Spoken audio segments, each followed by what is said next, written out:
Hey everyone, welcome back to hypertrophy training. Last time we did exercise selection and order execution, part number 1. So now we're going to move on to part 2 and get into the weeds on picking exercises for how we want to structure them throughout our training block and how we want to execute them to give the best hypertrophy stimulus possible. So just a reminder of what we went through in part 1. We covered managing stimulus to fatigue, what can cause a lot of stimulus but might give you a lot of fatigue, or give little stimulus and a lot of fatigue, and how to pick these exercises based off those factors. We also ensured that you're training the target muscle with just a few simple questions, right? Does it feel like the muscle's contracting? Are you getting a good pump? Does the muscle get distorted and get some fatigue? We also want to make sure joints are aligned properly, they're not getting bound up, and you're able to also match the movement to your abilities, so you can move through a normal range of motion that you already have the capability to move through, and we're not forcing anything into position. We also wanted movements that cause bracing, stability, and control throughout the entire active range of motion that we're working within. And we're trying to match strength and resistance profiles to give you that maximum mechanical tension throughout the full active range of motion. So now in part 2, we can cover getting into the actual lifts of a multi-joint and a single joint lift or compound isolation, pros and cons of both. We'll look at how we want to structure these within a session and also structure them within a week too. We'll get into exercise variations and planning around that, and also lift execution for what type of tempo do we want to be using to maximize stimulus. Mind-muscle connection, is that even a thing? Should we be focusing on that? And then rest times between reps, between sets, and how to optimize them all. So let's dive in, guys. So first, multi-joint and single joint lifts. So our compound multi-joint lifts, like we said, this wants to be like the basis of what we do. And with a benefit of the compound lift is we can accumulate a lot of volume and stimulus over several muscle groups. And I mentioned briefly in our last lecture that if a compound lift causes a good stimulus but also a good amount of fatigue, while an isolation lift causes a great stimulus but less fatigue, why don't we only use isolation movements? And the issue with this was an efficiency standpoint. And also, maybe it's not needed for someone that's a beginner. You can get a good stimulus throughout several muscle groups using one movement. So say we have a lower body day. We want to train quads, we want to train hamstrings, glutes, erectors. That's 4 muscle groups. So we think, okay, well, we need some good working sets for each of these muscle groups. Well, let's think of a squat. Well, a squat, we get a set of quads, of glutes, erectors. Like, man, we can knock out 3 things with one lift. Like, that makes us very efficient. And for a beginner, intermediate, that's a great lift. Like, they're going to get good stimulus and growth on all those muscle groups. And as you get more advanced though, well, you might start giving limiting factors in, and maybe certain muscle groups might take over more and fatigue more. So the strength level is so high, you might have to get more focused in selecting that compound lift. So we can still program with efficiency with a compound lift across several muscle groups. However, we might need to rearrange things. So with a squat, you have quads, glutes, and erectors. Well, gosh, to do all isolation, you'd have to do a leg extension, maybe a hip thrust, then a back extension. Like, that's 3 different movements. So there needs to be a balance within picking compound lifts for efficiency, but also managing that stimulus and fatigue like we talked about last time. Compound lifts are also great for load progression. And in our next lecture, we're going to get into progressive overload, which is a huge component in making progress over time, because we can have a great workout planned, but if we don't progress that workout, it's not going to continue to be effective. So this is going to be a really important lecture, this next one, to go, and how to add weight or reps or sets or whatever you should be doing. But compound lifts, since they are using multiple muscle groups, they allow for you to make larger load progressions, or you can even make small load progressions and keep doing it week by week. So think about like a barbell squat. I don't know, you keep using the squat example, but it's a great one. So if you could squat 300 pounds, like adding 10 pounds onto your 300-pound squat is just a fraction of the weight versus like a dumbbell curl, right? You curl a 45-pound dumbbell and you're gonna add 10 pounds, you're gonna jump up to 55 pounds. Like, that's almost a 20% jump in load. So that isn't just a reasonable progression. So the compound lifts favor more of load progressions over like an isolation movement. So they're great movements to have in place long term and get really strong on over time. An issue with them is that there is a less precise stimulus. And so you're using multiple muscle groups. So there's a little bit of fatigue occurring in all of them. Some might be getting a great stimulus, some might not be getting as much. So maybe you fail on a squat or close to failure, and you get out of it, it's like, man, what really got the most stimulus? Like, was it my lower back that started failing out and I had to quit the lift, or my glutes or my quads? And something becomes the limiting factor within that. And for hypertrophy, we want the target muscle to be the limiting factor. So we want to make sure, like if you are targeting quads for a squat, that it is the quads that are getting the best stimulus. And we might have to modify things to make sure that it's really precise with a compound lift.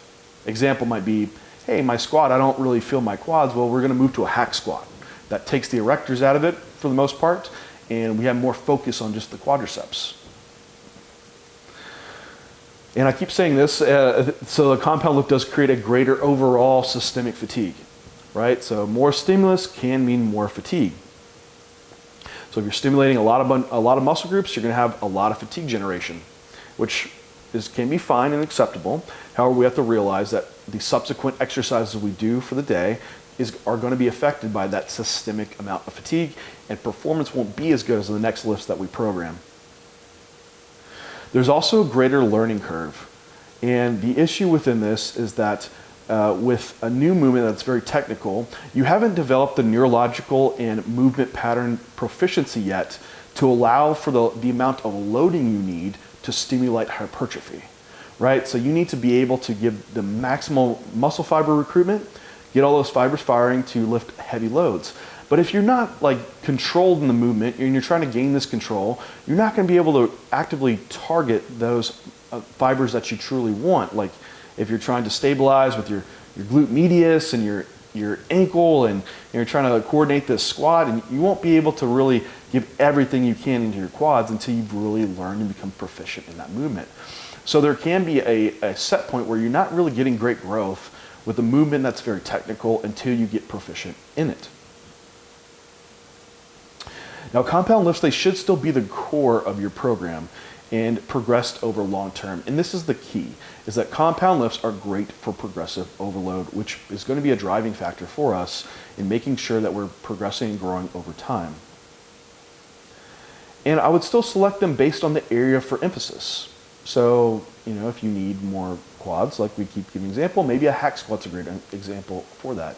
Or how about for a pressing movement?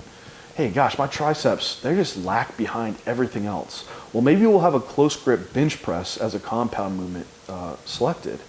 Or how about for rows or just back in general? What's a compound lift if my lower lats are kind of been lagging behind everything else? Well, maybe some type of like neutral close grip pull down would be a better option than like some wide grip pull down where I'm leaning back really far, or maybe even a row. So isolation movements. So where should we be programming these in, and what's the effect of them? So for one, it's a very focused stimulus on the target muscle that we want, which is great. So if you're doing a leg extension, like, hey, that's my quad contracting. You're doing a bicep curl, it's like, it's my bicep, that's working. It's very precise, and we know where that stimulus is getting directed to. And since it's only one muscle that's typically working, it's not going to generate a ton of fatigue like working multiple muscle groups at once. However, it would cause less overall growth potential. This feels like a little self-explanatory, right? If you're only working one muscle group, you're not going to cause a lot of overall growth like a squat would. And since these are only training one muscle group at a time, typically you're using a lot lower load. So our example for our bicep curl, curling a 40-pound dumbbell. It's only your bicep working, so you're only going to be able to lift like 40 pounds. So to add 45 pounds or add 50 pounds, they're not the best exercises to keep adding load, and that's going to take a long time to do. That is still the goal of one of the things that we're trying to add on to though, but they really cater well to adding on reps or adding on sets as a progressive strategy over adding load like we do with our compound lifts. We can do both with all these things, but they just do cater well to more of the rep and set progressions. So quick jump ahead. This might be where you see like rest pause sets added on to add a few more extra reps, or maybe even drop sets, adding those onto like your compound lifts. Usually you lack stability control to execute proper form, having those type of set extenders in place.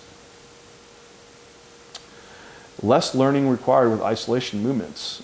Most people can pick up a dumbbell and do a bicep curl and don't need much learning to that, versus putting a bar on their back and trying to do a squat.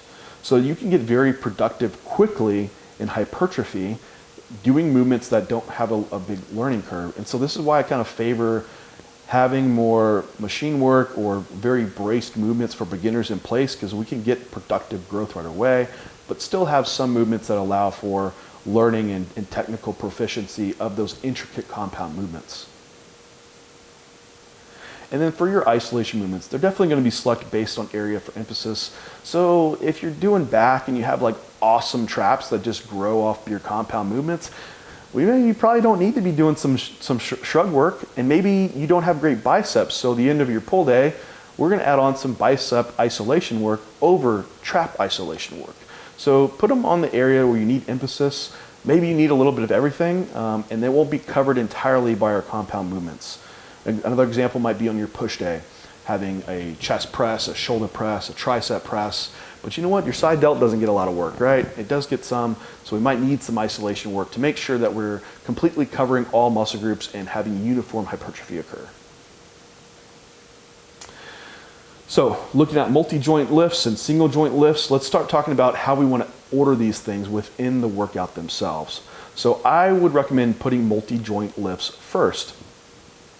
Reason being is our main thing, remember, is stimulus, right? And mechanical tension.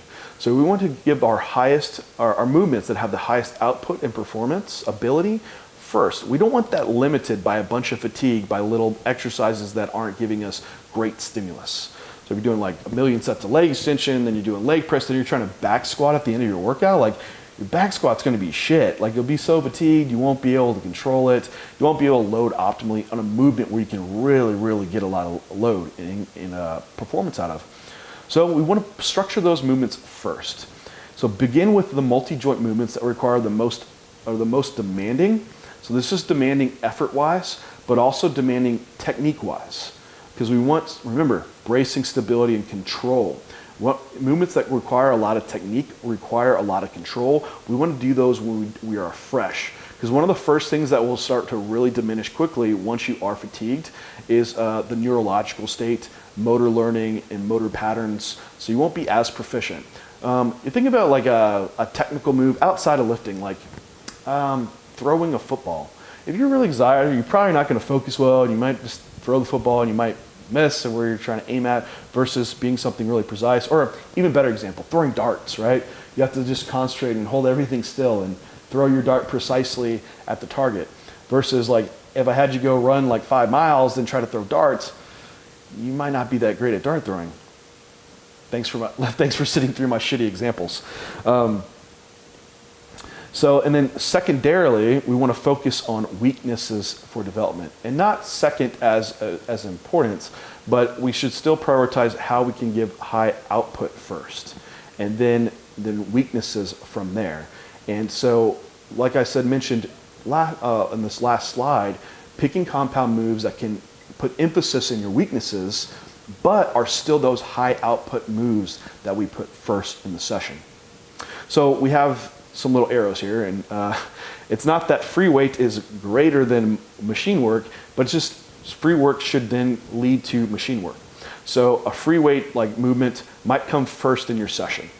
That requires the high technique and also a high output and loading capability. So on your push day, maybe you have a dumbbell press first.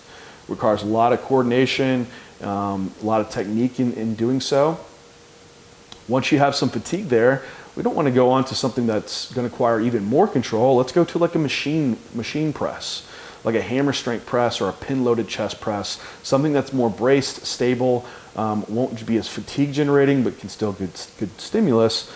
Then lastly, if we still need more volume for that target muscle, we're going to move to a single joint movement.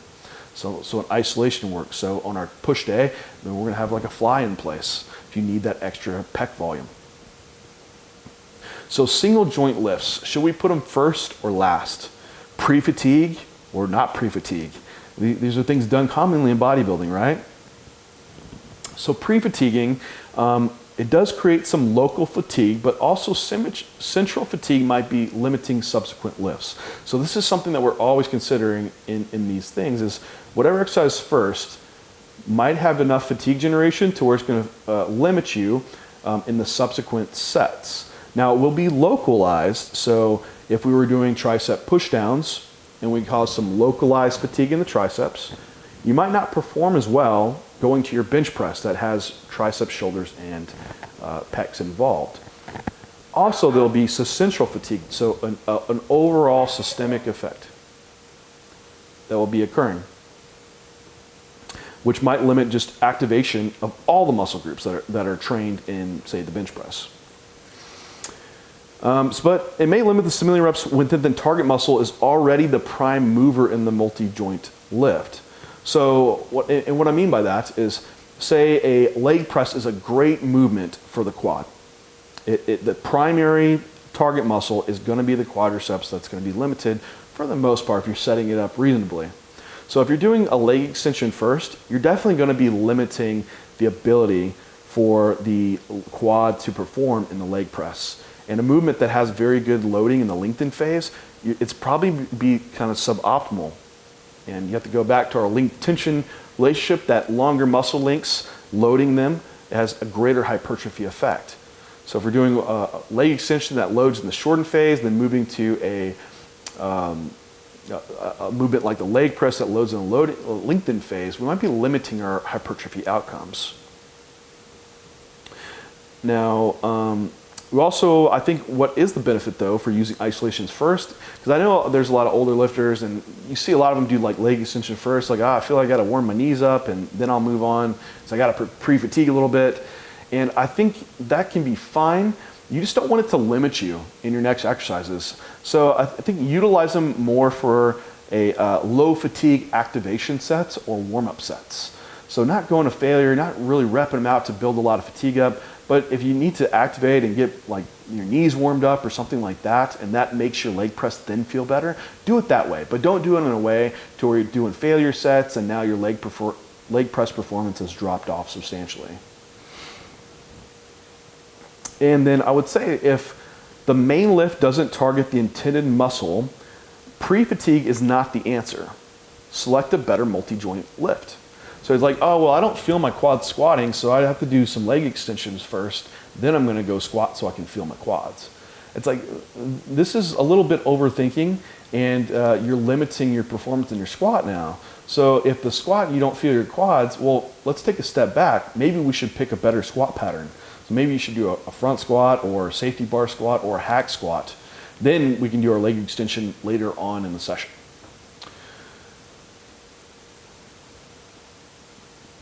So next thing to look at would be within the session exercise order for agonist versus antagonist pairing.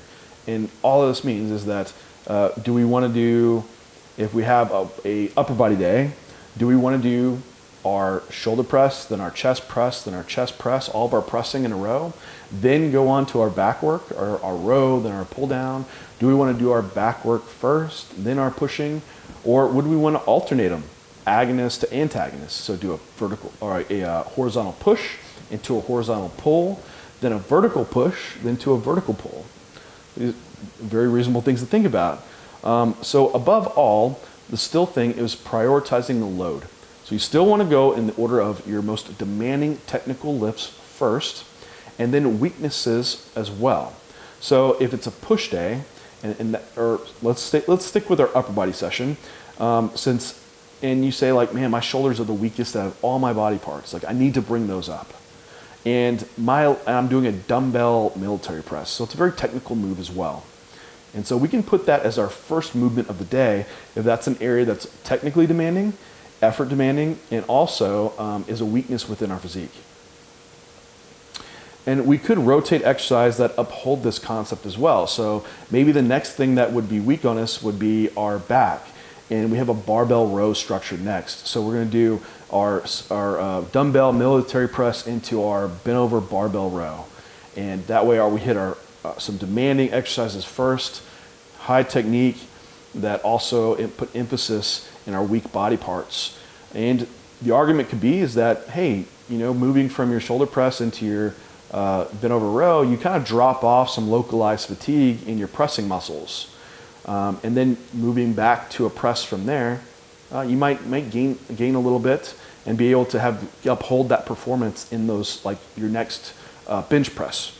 The trade-off there is that you're going to build up some systemic fatigue in the nervous system doing your bent over row before your next lift. So you kind of have to really see just how it feels and what can uphold your performance the best and program off your needs.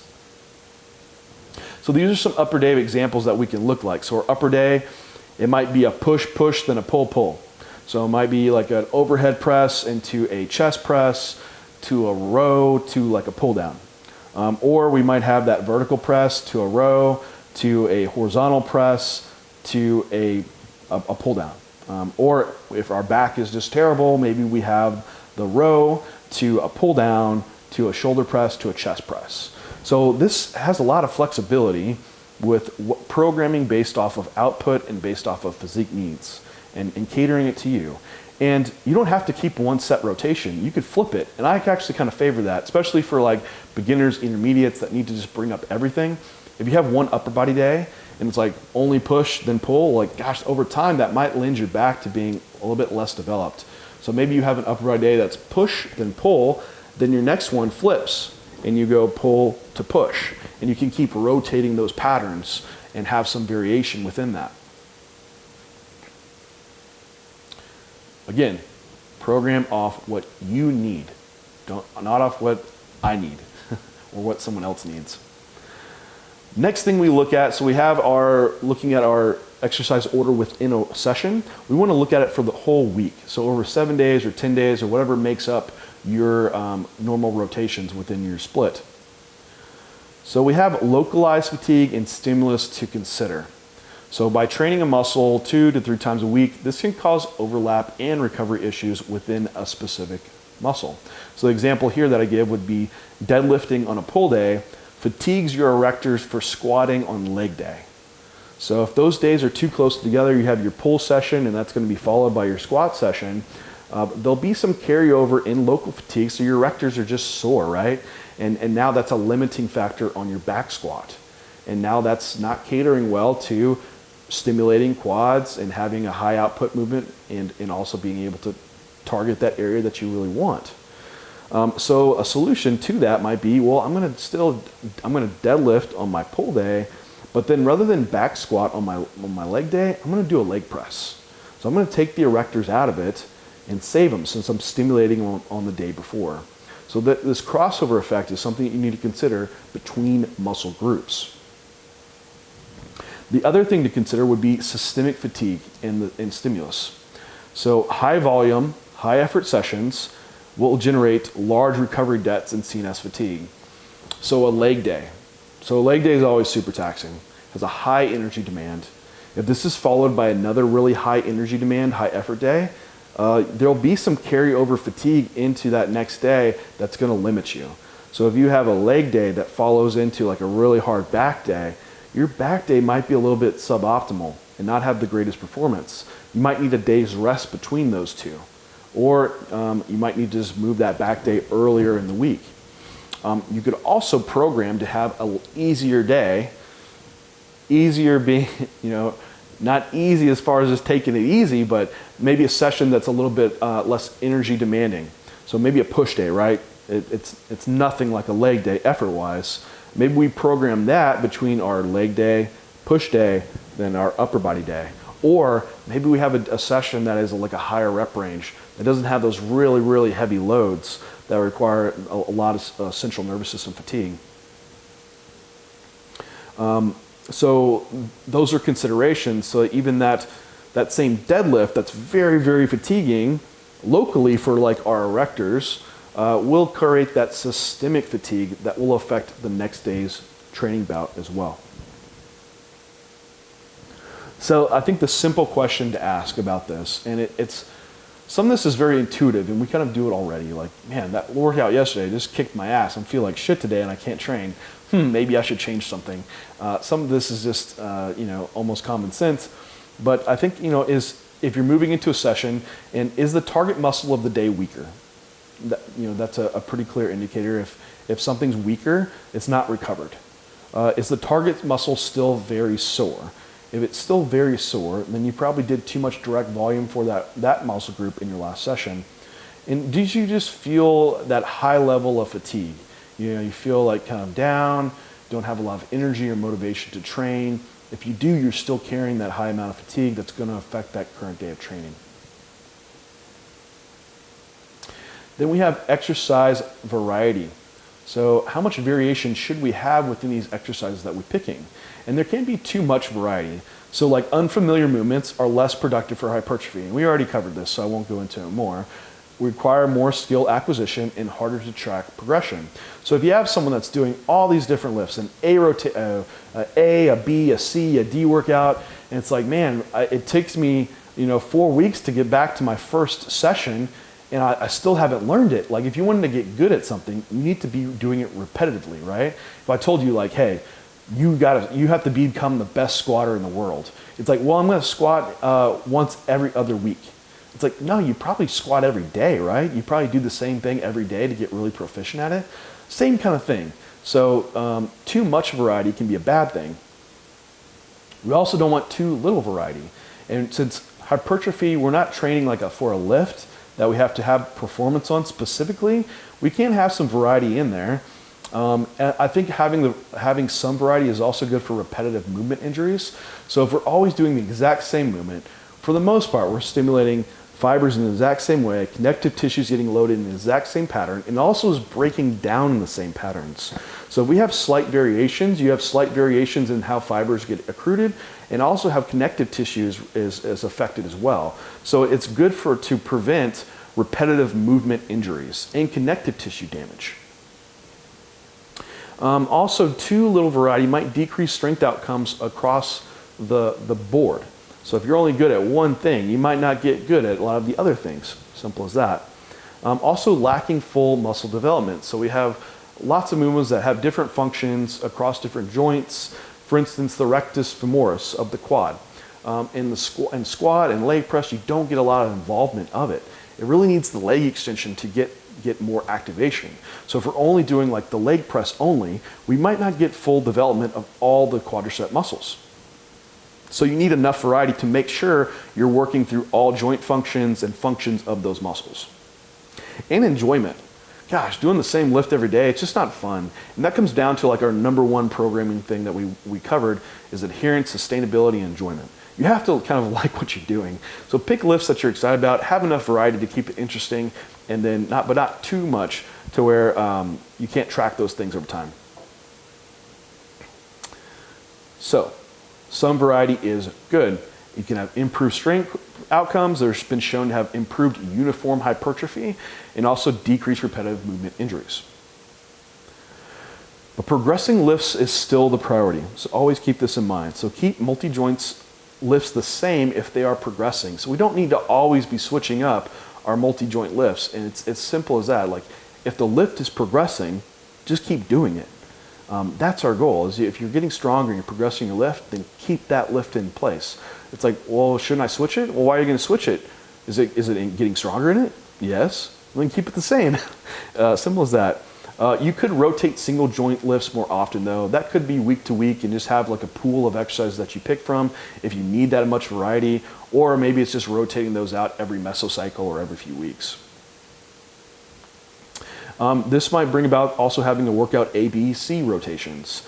And it would be more effective for advanced lifters that need more time between training sessions. Because as you get more advanced, if you did, say, push day A on Monday, then Thursday you're going to repeat push day A. As an advanced lifter, you're not going to have a lot of adaptations occurring quickly. So you might just be doing the same weight for the same reps just again. And then maybe after a few of those times, you can add a 5-pound weight on. You can slowly progress in your lifts. So you don't have that increase in progression like you do when you're a beginner.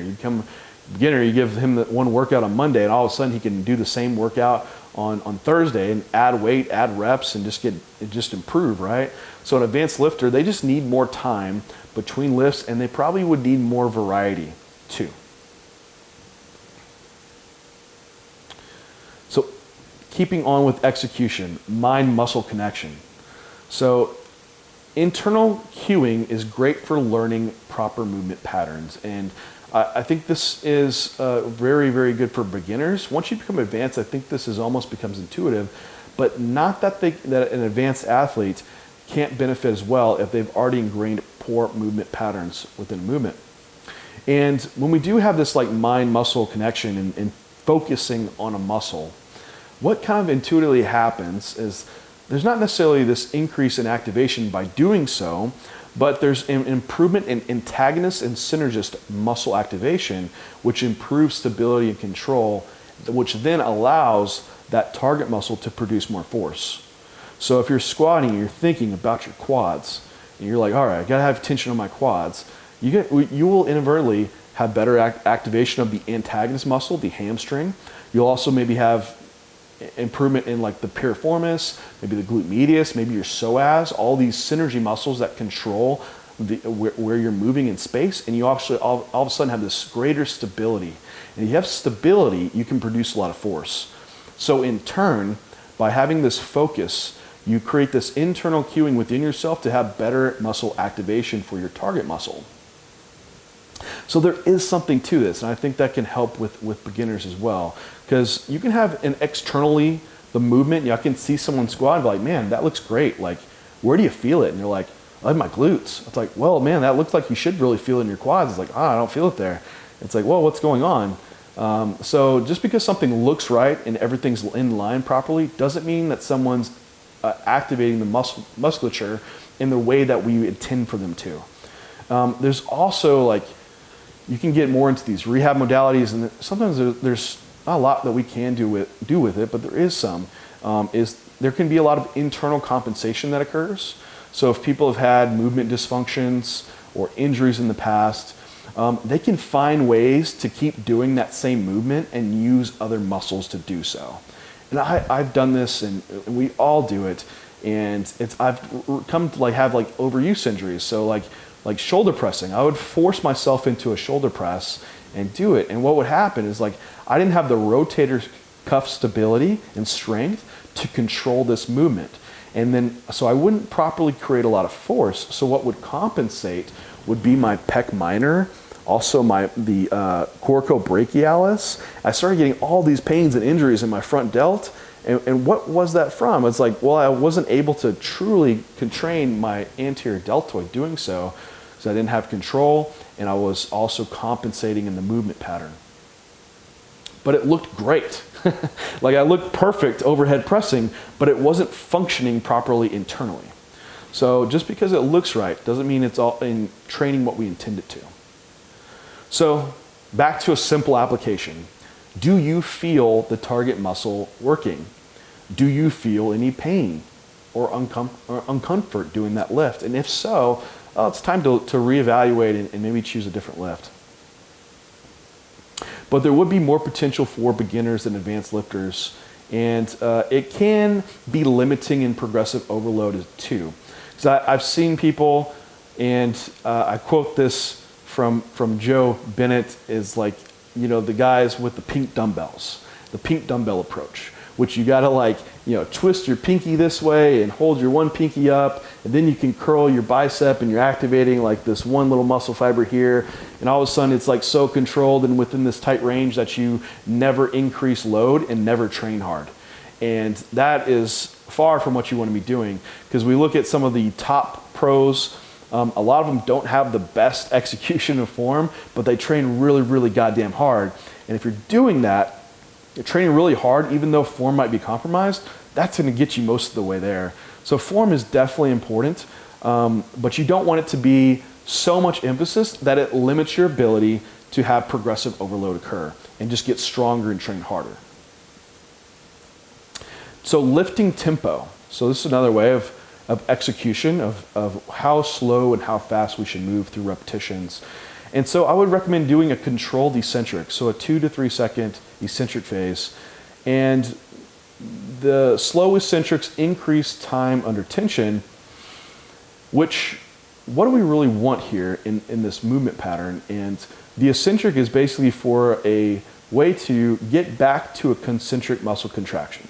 The concentric part of the muscle contraction is where you're going to be developing the most active mechanical tension in the set. To lower a weight requires less mechanical effort, right? So it's a lot easier to lower your 50-pound dumbbell than to lift it back up. So lifting the dumbbell up is always going to be your limiting factor. So if we're going through this really, really slow eccentric phase that doesn't require as much effort, we're also going to be expending a lot of energy still. So we're just basically wasting time getting down to our concentric phase, which is really our money part of the rep of creating mechanical tension. And also by doing so, by going very, very slow, you're going to limit the load that you're able to lift during the set. You're also going to limit the number of repetitions you're able to perform. So now you're decreasing volume. Is that ideal for hypertrophy? No, we want to be able to lift more load, more reps. So going too slow is not favorable for hypertrophy outcomes. Now, what's the other thing? Going way too fast? Just dropping the rep down to where there's no control? Well, you want to be able to control and keep some type of active tension on the target muscle as well. So there can be going too fast. But it looks like the sweet spot is probably a 2 to 3 second eccentric descent. So if you're at a bicep curl, 1001, 1002, 1003, come up. 1001, 1002, 1003, come up. That's a reasonable eccentric descent. So the isometric part of the movement. So I would just consider safety within this. No pause might be best. However, it's probably not a detriment if you feel like safety is an issue. So like coming down on a bench press, you have a slight pause, then you press. I wouldn't hold it down there long because what's going to happen? Well, you're going to lose some stretch reflex. You probably won't be able to press as much weight. The argument to this is that you might standardize your form a little bit better, which would be a benefit as well. So I think it's pretty much lift dependent, but within that 0 to 1 second pause in the isometric is about where you want to lie for your tempo. The concentric phase, the muscle shortening phase, would be just 1 to 2 seconds. This requires the most energy and can also create the most force development. So you want to move quickly through it, but not so quickly that you lose tension on the intended muscle group. So if you're doing a bench press, just throw the weight, right? You just throw the weight, your scapulus, you protract, your shoulders round. Who knows what even lifted the weight? I think my shoulders and triceps did all of it, and you didn't get a lot of pec involvement. Don't want that. You still want to have your stable, controlled environment, be able to press and use what you're intending to target within that. Probably 1 to 2 seconds is about where you want to lie for that. Rest between reps. So should you just hold the weight at the top forever? Should you just keep pounding away on the reps, like constant tension, right? So resting too long at the top will slow down the rate of fatigue and will prolong the set duration. Then no rest will decrease blood oxygenation levels and less reps will be performed. So basically if you're just in your squat and you just keep going, you keep squatting, and breathing kind of becomes an issue, right? You've done this. And doesn't breathing all of a sudden become more of the limiting factor? Now what happens if you're on your squat and you do a rep and you just sit up there? You're just breathing, taking your time, get a little fresh.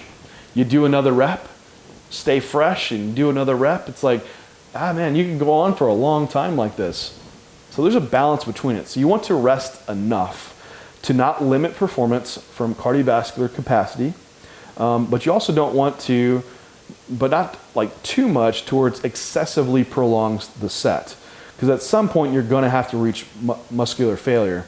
So you need that balance to where muscular failure will occur and not a cardiovascular failure. Not cardiovascular failure, but just your work capacity decreases so drastically that you're just gassed and can't keep performing reps. You also want to rest enough at the top of the lift to gain control.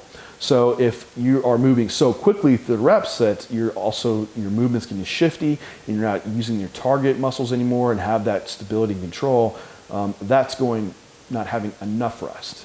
So usually what I do is come up to the top of the lift, I have a brief second pause, and then I go back down. I have my breath at that moment, and then go back into the lift. So what about rest between sets? Short rest versus longer rest is less productive for hypertrophy.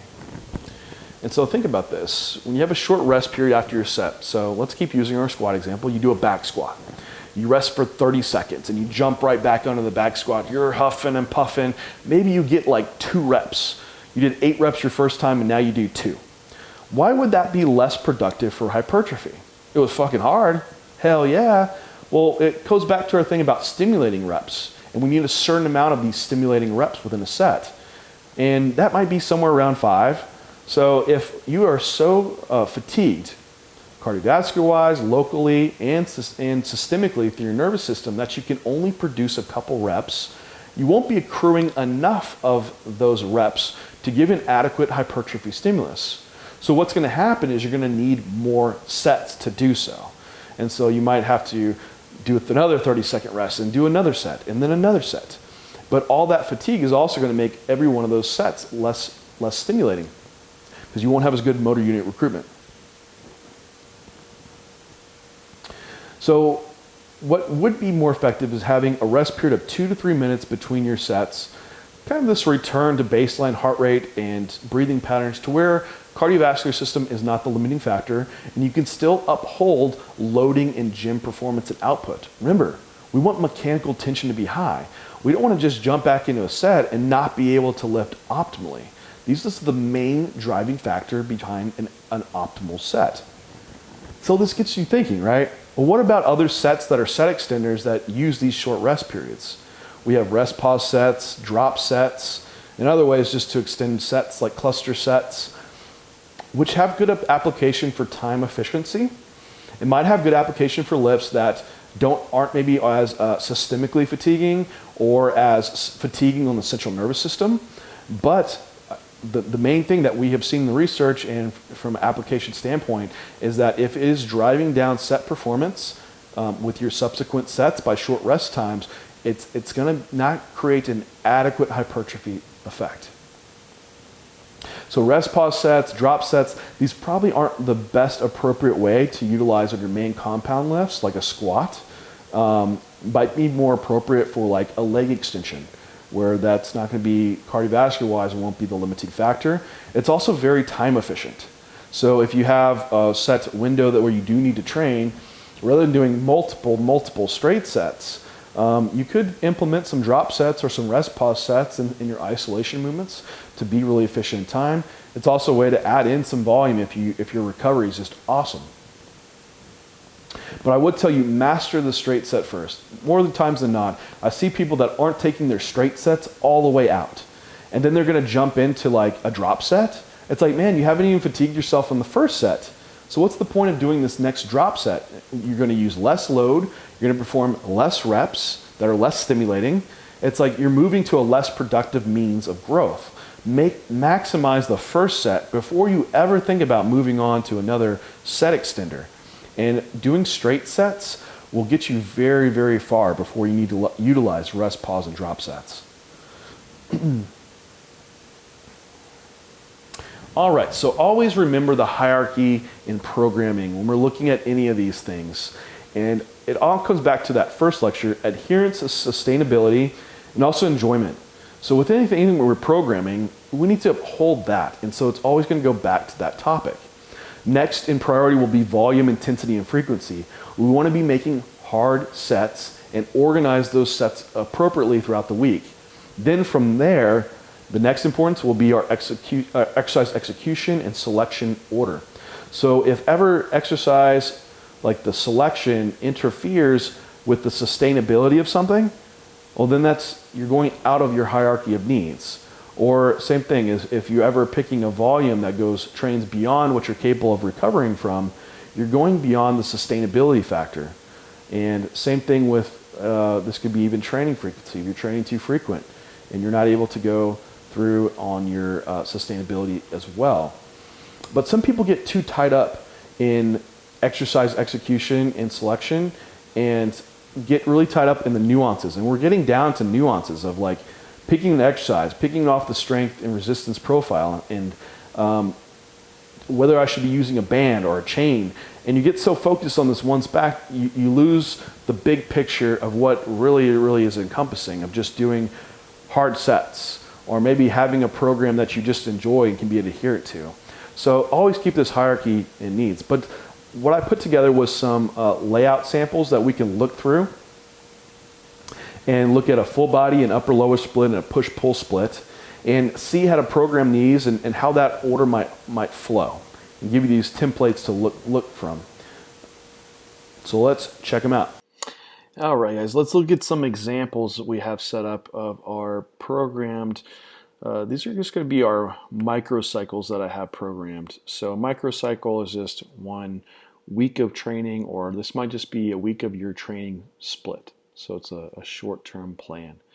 And so what we've already gone up to this point was planning out the volume, the frequency, the rep ranges we want to be training within, rest periods, and looking at the exercises that we want to be picking. So we can put all this together now into a plan. So what I have here for y'all to look through would be the full body split, the upper lower split, and a push-pull leg split, which this might be something for beginner to intermediate to advanced. And what I have at the top is just the exercise movement pattern, and this was in a previous lecture that you've seen. Just a reminder of like what that pattern and muscle groups would be trained within those patterns. So like a squat variation would be a set for quads, a set for glutes, maybe erectors depending on what you're picking. Examples of these would be like a back squat, and that's going to drive me crazy because I misspelled that. Back squat, a hack squat, or a leg press, a lunge. And so you can go through these and see, like, for the movements that we're selecting below, what those sets might be counting for those movement patterns. And remember, for counting these sets, it's just a standardized way for you to count them so you know what your volume is. It doesn't matter if you're counting your bicep work directly for bicep training, or if you want to count it for every single row you do, just so you know where you're at. It doesn't matter. As long as it's standardized, that's what matters. So there's not a correct way to do this. What matters is that it's just standard and you can track that over time. So let's look at our full body template. So what we have here is, for one at the top, we'll have our tempo. So our lifting speeds, our rest periods between our sets. And then we have a full body template A and a B. So these might be like an A-B rotation. So maybe we run this Monday, Wednesday, then we'll hit this again Friday, then the next week will be Monday, and we'll just rotate between those. And so we can look at how we set up this. So for our first full body day, we'll have legs in the beginning, then upper body. For our next full body, we'll have upper body, then we'll rotate to legs. And how I set this up would be first doing a leg curl variation. So we'll train hamstrings first, and since it's hamstrings, it's not going to have a lot of interference doing a quad compound movement as a second for high output, but also the leg curl. A lot of people, eventually if you see higher up bodybuilding, it's usually not quads that's a limiting factor. It's usually hamstring development. So I think it's a good priority to put first. Then we'll have a chest press variation, a shoulder press, to a horizontal row, to a vertical pull, to a lateral, because within all these, the side delt doesn't really get trained that much, and then a calf raise at the end. So you see that there's no bicep and tricep work because you're a beginner. So if you're getting good stimulus through all your pressing and your rows, that's probably adequate as a beginner to get good growth. Same with trap development too. And we can see here what the set volume per workout would be. And it fits within those recommendations for a beginner of somewhere between 5 to 10 sets if you just have no starting point, and which a beginner probably wouldn't. So you can see per workout, we'll do 2 sets of quads, 2 sets of hams, pretty much 2 sets of everything. Triceps gets a little bit more work because we have quite a bit of pressing. Back gets 3 sets because it's a large musculature. Then we can look at our set volume per week, and you see everything pretty much falls within that 6 to 10. For side delts, I I only counted direct side delta work. I'm not going to count side delta if like it's working on an overhead press or a row. It just gets too complicated that way. For biceps and triceps, I counted all pressing and pulling movements within those. So that's how that was counted for. And same order pretty much for upper body on our full body day. Now you could create a second rotation of these if you really wanted to where, hey, I want to make sure I start with my back movements first. Maybe that's a priority for you. But if you're a beginner, it's just really just growing overall. So you'd have this progression through your back movements. We'll have a horizontal row, but what you might notice is that the horizontal row on this day is only one set, while on our first day it's two sets. So why that might be is that I add in on this day a hip hinge variation, which is going to have some back stimulus there. It's also going to hit the glutes and hamstrings. So we take a set off of our back rowing movement because it's going to be accounted for in our hip hinge variation. Then from there, we'd have our quad compound variation, and then we can do like a quad isolation movement on this day to make sure that we're also hitting like that rectus femoris that doesn't get trained as much for our in our like squatting pattern type movements. Then another calf raise. Rep ranges are just going to vary depending on the movement pattern and when it's appropriate. You could set this up differently. You could have your lower rep work on your first full body day. Then on the end of the session, you could have more higher rep work, so like 10 to 15 reps. Then once you flip it on the upper body days, you might still have your 6 to 10, then your 10 to 15 reps. So here we're doing a top set, then a back off set. Then as you get down into your isolation movements, maybe on this day, we're going to do 10 to 15 reps and 15 to 20 or 8 to 12, 12 to 15. We'll keep our leg work in the higher rep range.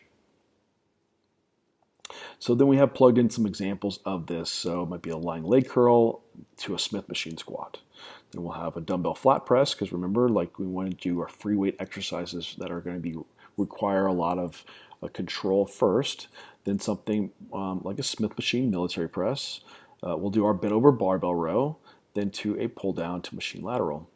Then we have our off day. So next we're going to flip it. We're going to go to our maybe a hammer strength chest press, a Smith machine overhead press, and then assisted pull up, a chest supported T-bar row. We're going to have our barbell RDL today. So we have different lower back loading on each day. And since we squatted on this day, we could do a leg press on this day. That way we're not having like another squat right after we do an RDL, which would probably be too much spinal erector work. Then a leg extension and a calf raise. So that could be an example of just a full body day. But remember this, I don't give you a list of exercises because I want you to think through like our lectures that we went through on exercise selection and come up with the exercises that will give you the highest output, are appropriate for your structures, and can target the weaknesses that you want to address. So next, looking at our upper-lower split. And I have to correct my error again. And so the upper lower split, so this is moving into like an intermediate or even early beginner. Maybe after that first year you've been training, now you just need more volume per workout to get a good stimulus. But that's also going to generate a lot of fatigue. So now you're going to have to spread out these workout days and not train as frequently so you can recover. But what we see here, and what I would like you to point out here, is like the set volume per workout increases. And the way to do this is with an upper body session and lower body split. So now we have 4 sets of quads, 4 sets of hamstrings. Our pressing movements get up to 6 sets. They all jump up. And then for our weekly volume, it's 8 sets, 12, 12, 12. All volume is going to be increasing. And again, these are volume starting points. This is if you have nothing to go off of. Usually if you're in this intermediate stage, you probably have someone that is already training at some volume.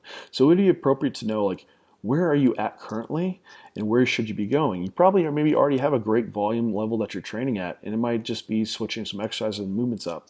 Or if you've been underdoing volume, maybe you just move up just a little bit. It might not be right for you to fall within this volume recommendation. Don't think of it as this is where you must train. This is just an average, and that average is going to change depending on what you need and how hard you are training. Don't worry, we'll get into that in our progressive model lecture and make sure that you are training enough or not training too little. So this structure of these days might look like, for an upper session, we want to put shoulder emphasis first. So we'll put a shoulder press variation to a chest, to a tricep compound movement. From there, we'll go to a horizontal row and a vertical pull. Maybe then we'll have an upper back horizontal row. So now we want a little bit more rear delt and trap emphasis, and we'll still have our lateral raise present. We're doing 2 sets and everything, 6 to 10, like a top set, then back off set. Maybe some of our more isolation works. Maybe this one's going to be like a rope face pull, and so like a higher rep range would be appropriate for that type of lift. Our lower body session, a leg curl, a quad compound, a hip hinge, to some type of single leg quad compound variation. And notice that the rep range increases for a single leg because doing very, very low rep single leg, which since it requires a lot of stability and control, is probably not appropriate with heavy loads. Then we have our isolation work afterwards. The next upper body day, we're going to flip it. So we're going to do our back movement first. Then we'll do our pressing movements. The lower body day, we'll for the most part have pretty much the same, but we'll just coordinate to make sure that we are loading the axial component and our rectors appropriately and don't have too much crossover. So let's look at an example of this. So for our pressing day, we'll do a hammer strength military press, smooth strength flat press, maybe like weighted dips. We'll do a row, a pull down, then we have that rope face pull in there, which is an appropriate rep range for that. So our lower body day will be lying leg curl, a hack squat to an RDL. So the hack squat to the RDL, so only one is really loading the erectors, and I think that can be an appropriate way to move through that movement. And it's an argument, you can make for, should I put my RDL on my upper body day, like as a back thickness movement? Some people deadlift on their upper body days, and that can very well be in place. Maybe you have your deadlift in place of this chest supported row, and that way you might have your like a lower back loading movement on your lower body day instead. I would say though that the RDL or deadlift might not be the best back developer for everyone, and a row might be better if that's truly your need. For the upper body day B, so we'll start with back. We'll do our bit of a row and a pull down. Then we'll do like a seated wide grip cable row, something for upper back, rear delts. Then go into our tricep work, or our press work from there. And then this next lower body day, since we have our hack squat and RDL on our first day, we're going to go into a leg press. So we won't have any axial loading. Then maybe a barbell hip thrust, and then a dumbbell squat. So we can balance out to where we're not training too much lower back throughout the week. Again, like I said, you could structure this differently. You could have deadlift on one of your other days. It truly just comes down to your recovery capacity and abilities.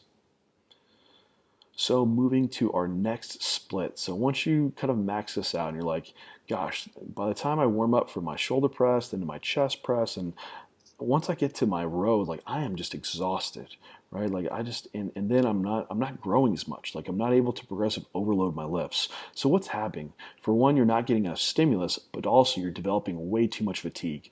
So we have to manage this. And the ways to do that would be to make a split like push-pull legs, to where you're training less muscle groups per day. You can do more volume per day, and you have more recovery between sessions. So we can see here in our set volume per week, we have now 5 sets of quads and 5 sets of hamstrings. Chest, shoulders, and triceps have moved up to 8 sets. Back is up to 10 sets now, and with our isolation movements have gone up as well. Our set volume per week, so quads is now at 10 and hamstrings is at 10. Chest, shoulders, triceps, those are at 16 sets, doing this twice a week. This might not be the case. If you do, you'd have to do push-pull legs off day. Not many people I know that can recover from that. You might be better doing like a push-pull legs off, or maybe you're doing push-pull off legs off.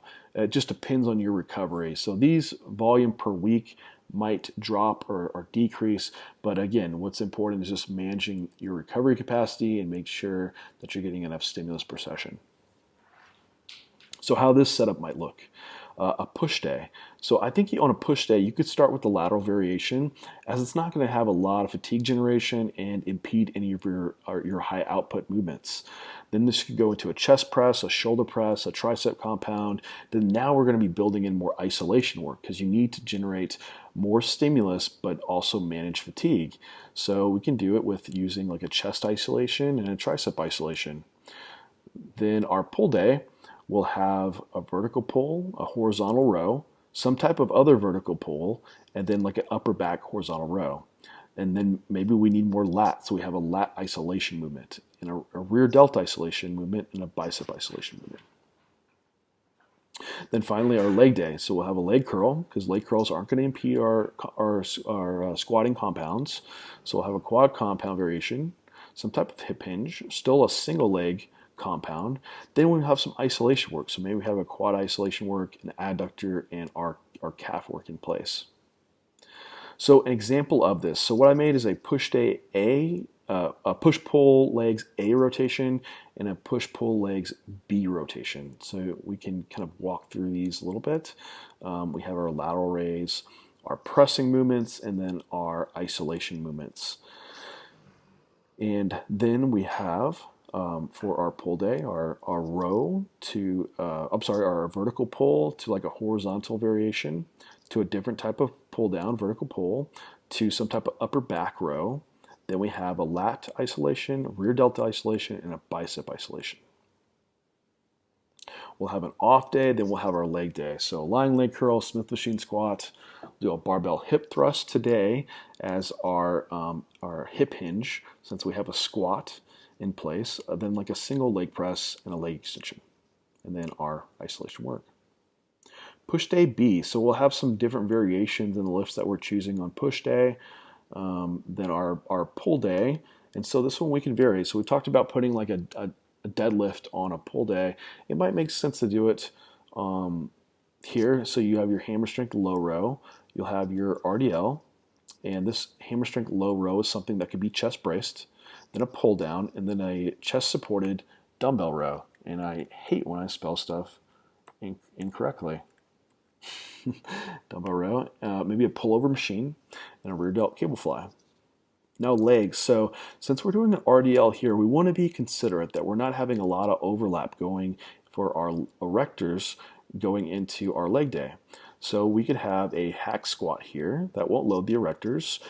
Maybe for a hip hinge, we're going to do like a glute ham raise. So it'll still train the hamstrings and the glute in that fully lengthened state, but it won't be as demanding as doing like a deadlift or a stiff leg deadlift or something like this. Then maybe we'll have a leg press banded that we're going to do as a variation, some type of banded leg press, and then a leg extension for some isolation work. And so if we look through our leg days, we can see like for our first leg day is when we have lower back loading. Then our second leg day, we have no lower back loading because we're loading lower back in our pull day. So a lot of times, that's a lot of things that I'm looking at as far as overlap goes. I think that gives a good example in programming your exercise order throughout the week, looking at the erectors. So look through these guys. Again, this isn't the end-all be-all, and this is what you should be doing.